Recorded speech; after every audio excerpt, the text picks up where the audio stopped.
សួស្តីអ្នកទាំងអស់គ្នាសូមស្វាគមន៍មកកាន់វីដេអូថ្មីថ្ងៃនេះដែរខ្ញុំនឹងមកបន្តរឿងគូរីរបស់យើងដែលជាភាគ2បន្តទៀតចឹងហើយដើម្បីកុំឲ្យខាតពេលវេលាយូរតោះយើងចូលទៅកាន់សាច់រឿងទាំងអស់គ្នាឥឡូវនេះយើងកាត់មកមើលក្រុម Flaming Dragon នេះវិញគឺកំពុងតែប្រយុទ្ធជាមួយនឹងបិសាចដើមឈើដ៏ធំមួយគូរវ៉ាបានប្រាប់ថាឲ្យកញ្ញា Malefic នឹងជាបារបួសឲ្យគេភ្លាមប៉ុន្តែ Malefic គឺមិនអាចធ្វើបាននោះទេហើយគេបានប្រាប់ឲ្យសមាជិកថ្មីរបស់គេប្រើវេទមន្តភ្លើងដើម្បីទៅដុតបិសាចនោះប៉ុន្តែអាប៉ែកមួយនឹងគឺមិនអាចធ្វើបាននោះទេមនុស្សក្នុងក្រុមកំពុងតែឆ្លោះប្រកែកគ្នាហើយនៅពេលនេះប៉ុន្តែចំណែកឯបណ្ដានារបស់យើងឯនោះវិញគឺមានអារម្មណ៍ថាសប្បាយចិត្តខ្លាំងមែនទែនហាក់បីដូចជារូបគេនឹងចង់ឲ្យក្រុមមួយនេះបែកបាក់អញ្ចឹងបន្ទាប់មកក៏កាន់មកដល់គូរីរបស់យើងវិញយ៉ាលីសាបាននិយាយថាមានមនុស្សវាយតម្លៃទៅលើបានជាគ្រីស្តារបស់គូរីផងដែរព្រីបាននិយាយថាវាជាការពិតមែនដែរឬទេតើគេមានកុហកអ្នកដែរឬអត់គូរីគឺគេគិតថាអ្វីដែលគេធ្វើនឹងគឺបរាជ័យបាត់ទៅហើយគេបានគិតក្នុងចិត្តថាគេនឹងមិនមានឱកាសត្រឡប់ទៅក្រុម Flaming Dragon វិញនោះទេតែបន្តិចក្រោយមកគេបានគិតឡើងវិញ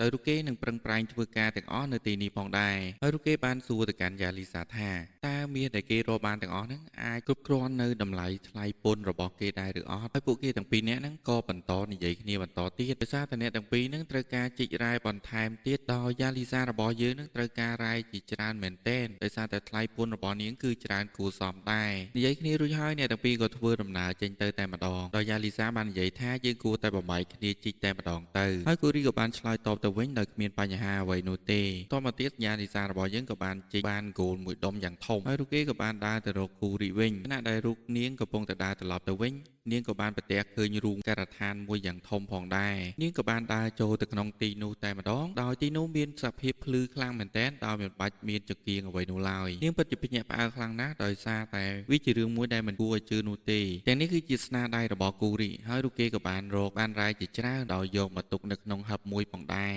ដោយរូបគេបានរកឃើញនៅម៉ាជីគ្រីស្តាល់មួយគ្រាប់ទៀតហើយដោយយ៉ាលីសារបស់យើងនៅតែមិនអស់ចិត្តនោះទេដោយសារតែគូរីជីករូងមួយនេះគឺពិតជាលឿនខ្លាំងមែនទែនដោយរូបគេប្រើរយៈពេលតែ8ម៉ោងតែប៉ុណ្ណោះហើយរូបគេក៏បាននិយាយសរសើរទៅកាន់គូរីរបស់យើងធ្វើឲ្យគូរីរបស់យើងមានអារម្មណ៍សប្បាយចិត្តខ្លាំងមែនទែនគេក៏បានវិលត្រឡប់មកទីក្រុងវិញរួចហើយរូបគេក៏បានជួបជាមួយនឹងបានដាណាគ្រាន់តែជួបគ្នានាងក៏បាននិយាយរឿងរ៉ាវទាំងអស់ដែលតាក់ទងជាមួយនឹងក្រុម Flaming Dragon របស់គេប្រាប់ទៅកាន់គូរីដោយគោលណូវ៉ាឥឡូវនេះគឺមិនអាចគ្រប់គ្រងអារម្មណ៍ខ្លួនឯងបានទេនៅពេលនេះគេពិតមានអារម្មណ៍ថាខឹងសម្បារយ៉ាងខ្លាំងដោយសារតែក្រុមរបស់គេសិតតែមនុស្សអត់បានការហើយគណៈពេលដែលរូបគេកំពុងតែខឹងនោះបានដាណារបស់យើងក៏បានឆក់យក Teleport Crystal របស់គេដើម្បីមកជួបជាមួយនឹងគូរីផងដែរគូរីមិននឹកស្មានថាបានដាណារបស់យើងនឹងត្រូវបានបណ្ដាញចេញពីក្រុម Flaming Dragon ដែរនោះទេដោយសារតែរូបគេនឹងបានកោតសរសើរទៅលើ Go Nova ជាខ្លាំងប៉ុន្តែអ្វីដែលបណ្ដានារបស់យើងនិយាយហាក់បីដូចជាមិនមែនជារឿងពិតទៅវិញប៉ុន្តែគូរីរបស់យើងនៅតែជឿទៅលើរូបគេផងដែរហើយរូបនេះក៏បានណែនាំ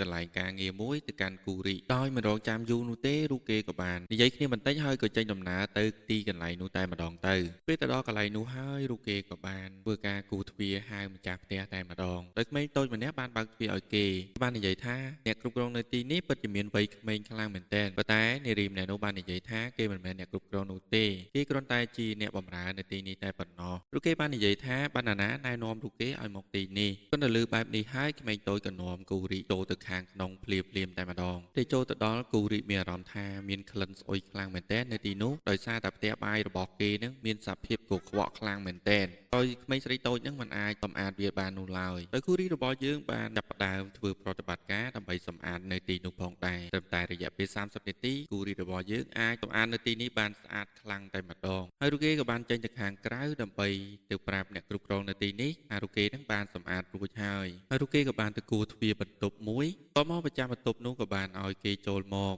ពេលដែលចូលទៅដល់នារីម្នាក់កំពុងតែដោះខោអាវដោយរូបគេភ្ញាក់ផ្អើលជាខ្លាំងហើយក៏បាននិយាយណែនាំឈ្មោះទៅកាន់នារីម្នាក់នោះថាគេនឹងឈ្មោះគូរីអញ្ចឹងទៅហើយនារីម្នាក់នឹងដែរឈ្មោះថាលីសេដោយគូរីមិនដឹងថានារីម្នាក់នឹងគឺជាព្រះនាងនោះឡើយហើយរូបគេបានសម្លឹងឃើញស្នាមដៅនៅលើពោះរបស់នាងគូរីក៏បានសុំប៉ះស្នាមដៅនៅលើពោះរបស់លីសេផងដែរតមកគូរីរបស់យើងក៏ទៅចម្អិនម្ហូបឲ្យលីសេញ៉ាំហើយរូបគេក៏បានដើរបុកតុកកាប់មុខទៅនឹងដីផងដែរដោយសារតែរូបគេនឹងហ៊ានយកដៃទៅប៉ះពោះរបស់លីសេ ហើយរូបគេក៏មិននឹកស្មានថាខ្លួនឯងនឹងហ៊ានធ្វើចឹងដែរបន្ទាប់មកក៏មាននារីម្នាក់ដើរចូលមកដែលរូបនាងមានឈ្មោះថាអូផេលីដែលជាគ្រូរបស់លីសេគូរីក៏បាននិយាយសុំទោសទៅកាន់រូបនាងផងដែរដោយសារតែរូបគេនឹងបានចម្អិនម្ហូបនិងប្រើប្រាស់ផ្ទះបាយនៅទីនេះដោយមិនបានសុំការអនុញ្ញាតរូបគេបាននិយាយថារូបគេបានជួបមេស្រីម្នាក់នៅក្នុងបន្ទប់នៅខាងក្រោយនោះហើយអូផេលីដែលជាគ្រូរបស់លីសេបានគម្រាមថាមិនត្រូវនិយាយរឿងនេះប្រាប់ទៅអ្នកដទៃឲ្យដឹងឡើយនិយាយចប់នាងក៏បានឲ្យប្រាក់ទៅកាន់គូរី